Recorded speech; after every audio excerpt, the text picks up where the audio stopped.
What's going on, guys?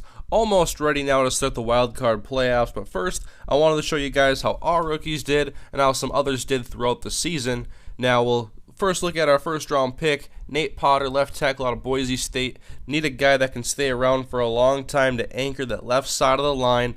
And I would say he had a great rookie season. I noticed the difference between running behind him and running behind who we had last year. Now we look at our 5th round pick, David Molk, center out of Michigan. We drafted him in the 5th round because we needed a center. We did not keep John Sullivan, and he really got beat up this year. He allowed 13 sacks, which was in the top 10 in the NFL, so I'm not expecting him to get very many attribute increases, if any, and he might need to be replaced soon as well. We'll look at Jamel Fleming, our 2nd round pick out of Oklahoma, a cornerback we have playing on the outside. He's very fast, he's good in man coverage, and I think he had a good season. He led the NFL in pass deflections, had 3 interceptions.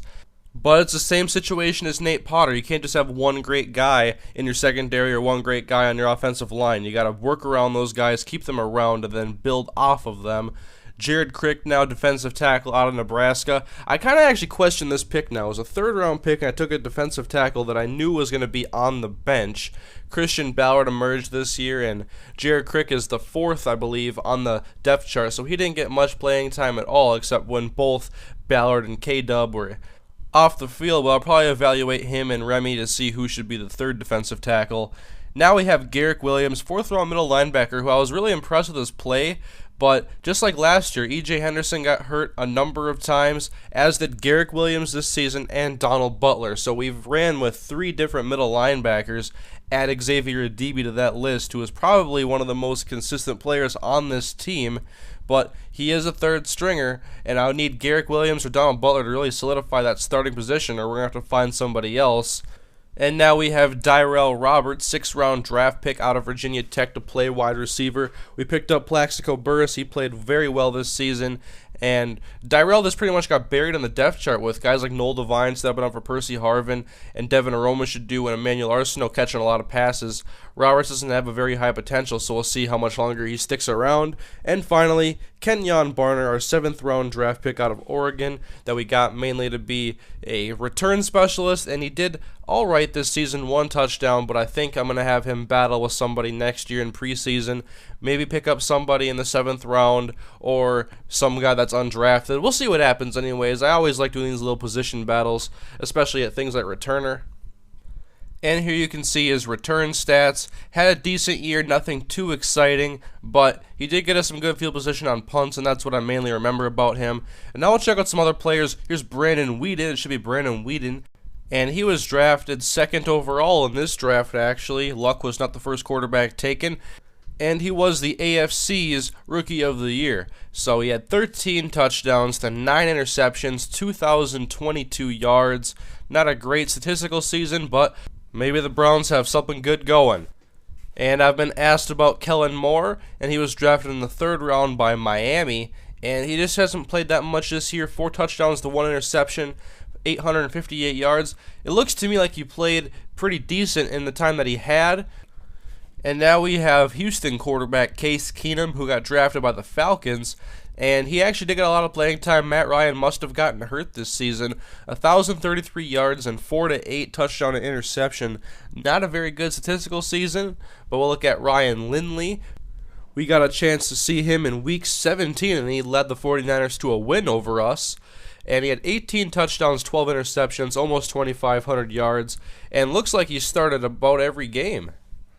And I thought he played really well. Andrew Luck, now the guy who's going to probably be the #1 overall pick this coming draft, was drafted 7th in this draft by the Jacksonville Jaguars after previously taking Blaine Gabbert in the 1st round. So, 1,500 yards, 7 to 10 touchdown interception, and 0 wins as a starter. Not very impressive. Landry Jones, drafted by Detroit, and it looked like he was starting over Stafford for a while, but Landry got knocked out for the season. But we did get an opportunity to see him in Week 7 and Week 9, and that was actually his best statistical games against us. So we'll see what goes forward in Detroit, if they're going to stick with Stafford or if they're going to go with Landry Jones.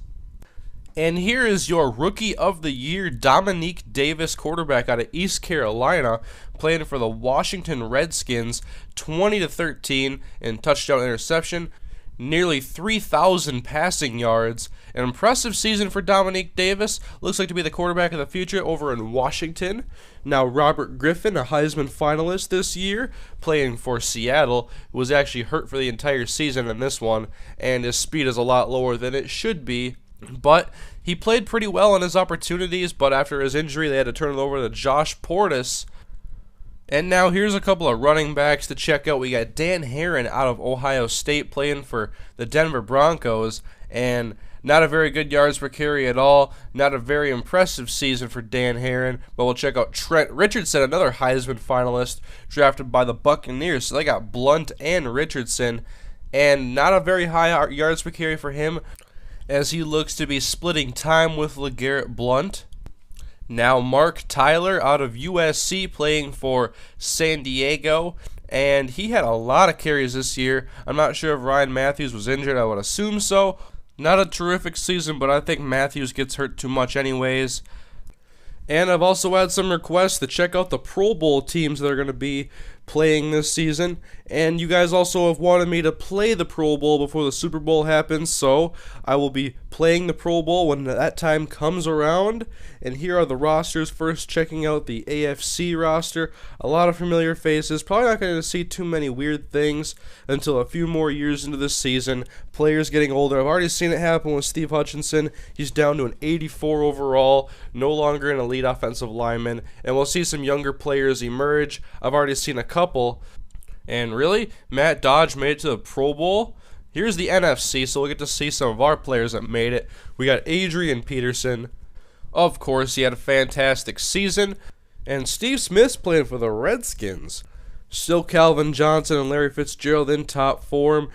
Jimmy Graham and Brent Selleck make it to the Pro Bowl as well. Offensive linemen, we don't have anybody going. Our best offensive lineman is obviously Nate Potter. But we do have a terrific front four, and Christian Ballard, the most votes out of any defensive tackle, is going along with Kevin Williams. And I did check a few weeks ago, and Brian Robinson was on there, but apparently he has been passed up, and we don't have anybody from the secondary going. But this is obviously the team I'll be playing as when I do the Pro Bowl game.